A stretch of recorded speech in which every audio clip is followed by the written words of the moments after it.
तबर्रुक के लिए गया, मौलाना लोग आते हैं खाने के लिए, मुझसे किसी ने कहा कि मैं अपना वाक़या बताऊं, मैंने कहा मैं खुद खाने के लिए जाता हूं मस्जिद में, अब आप बताइए क्या प्रॉब्लम क्या है, मैं किसी चौराहे पे नहीं बैठता, मौला हुसैन के नाम पर मिल रहा है, खाता हूं उसको।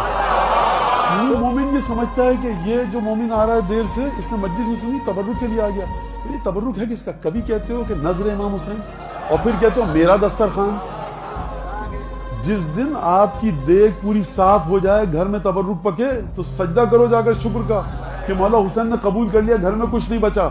जब खाना बचा रह जाए, अज़ादार कम आए, तो इस्तिग़फ़ार की तस्बीह पढ़ो कि मौला क्या गलती हुई जो अज़ादार कम आए। का कानून यह है कि हाबील की नजर कबूल हुई, गंदम जो नजर उसने रखी थी, खुदा ने शोला भेजा, जला दिया, फना कर दिया, वहां से गायब हो गई वो चीज।